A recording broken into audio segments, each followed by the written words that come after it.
for the next level of leadership.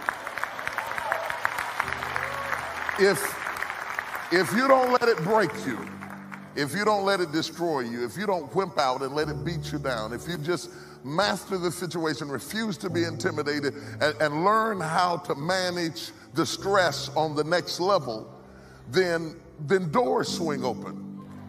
There's this magical thing about life, and I believe it's divinely inspired.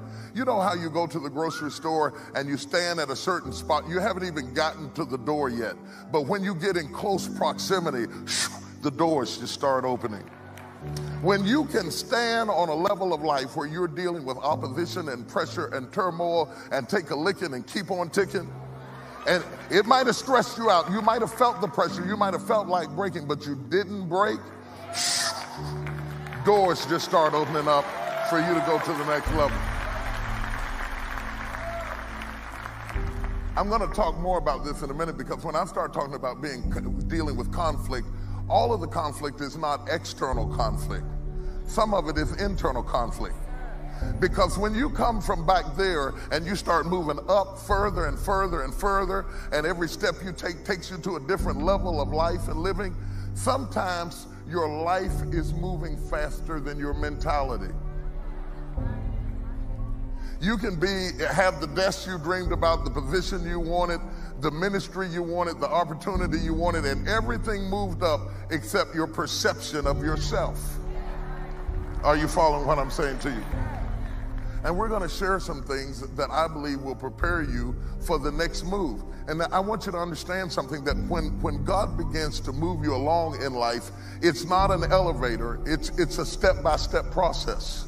So many people attempt to move forward in a rapid motion. They want to go from midnight to morning. They want to go from the basement to the presidential suite in one step. That's not what you want. You don't want to take the elevator, because if you take the elevator and you get it too fast, you can't handle it. You can't handle it. Oh, I know you want the money, but you can't handle the pressure and the problems and the conflict and the criticism and the opposition. And so God has designed it that you would move along in steps, in stages, not too fast. And every time you take a step, you have to kind of balance yourself and get used to this level of opposition, this level of controversy, this level of conflict, this level of criticism, because again, that's what they're paying you for, is managing trouble. Are you hearing what I'm saying to you? And just as soon as you get it all down pat, and you've mastered it, and you say, good, I'm comfortable now, this is now my new normal, I'm okay with it, then all of a sudden you take another step.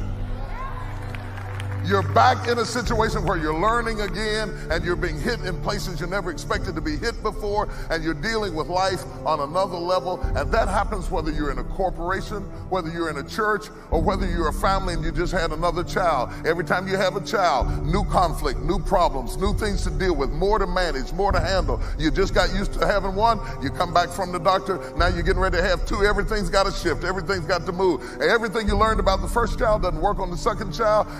Come on, somebody knows what I'm talking about. But God is so gracious, because he leads you along in steps and stages.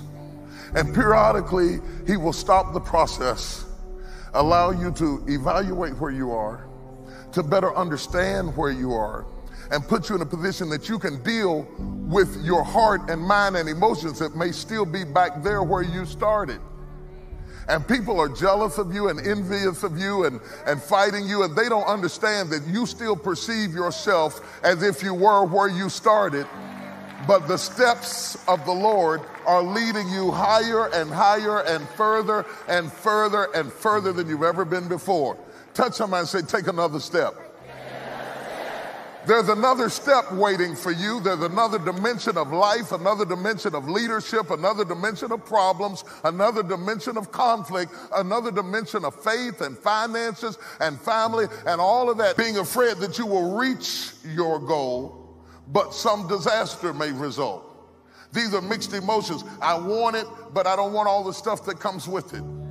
I don't want to deal with all the problems that come with it. I don't want to deal with all the disasters. I don't want to deal with the pressures that come with it. I can't handle it. I'm going to stay on this lower level. And when you do that and you reject God's opportunity, you are left with nothing but the hope of magic.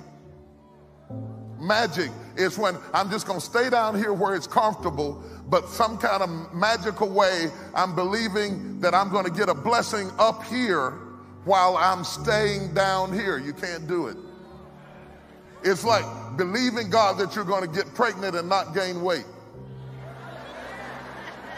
I want the baby, but I don't want the pregnancy. I don't want the weight. I don't want the stretch marks. I don't want to throw up in the morning. No, all of that goes along with the process.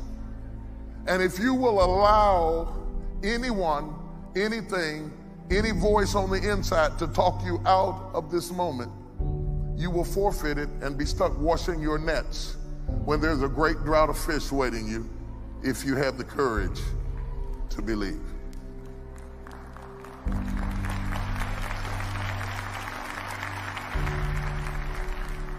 What really stops us from taking the lead and coming to the forefront a lot of times is not the lack of talent, it's not the lack of resources, sometimes it's not the lack of education. I've been amazed at the people I have met who were highly educated and failing. Highly educated and failing. Highly educated and homeless. I work with a guy who has a doctorate in economics and is washing cars. Just can't seem to get it together. So education alone is not the solution. I'm for education. I think it's important. It's a good thing, or we wouldn't have built the school next door. I think it's very important. But I have seen people educated and stuck. I've worked in penal institutions and seen people who were very gifted and incarcerated. Just because somebody is incarcerated or homeless doesn't mean that they don't have talent. In fact, I've seen people with less talent than you doing more than you.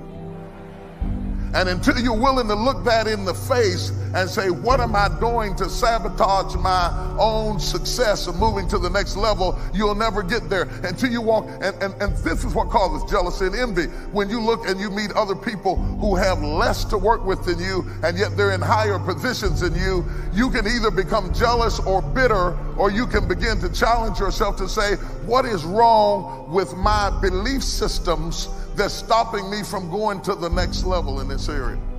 Okay, I want to deal with some irrational beliefs that will stop you from moving up to the next level. This is not about money necessarily. This is not about prestige necessarily. This is about progress. Because it's a shame to live long and have no progress. I want to have progress in every area of my life. I want to see progress in parenting. I want to see progress in my relationship with my wife. I want to see if I'm going to go to work every day, I want to see progress. I've been washing these toilets for 27 years. At least let me be the manager of the toilet washers. In 27 years, I want to move up. Anybody, maybe it's wrong. Is there anybody in here that wants to move up? Okay. I'm going to point out some things that may be hindering you from reaching that, and some of you may already be reaching it. You may have already mastered this. Just endure this review, okay? I'm going to point out 6 things, 6 irrational belief patterns that may be hindering you from going to the next level. One of them is undeserving. I do not deserve the good measure that flows with success. I just don't deserve it. I just can't see myself as being in this position. I don't deserve it. This often comes from things that people said to you or about you. and they have convinced you, they've programmed you to see yourself in a limited parameter. And so when you see opportunities beyond how you've been programmed, you reject it because you don't feel like you're deserving of it. The other one is beyond undeserving is ordinary. I do not want to stand apart or be different. I want to fit in.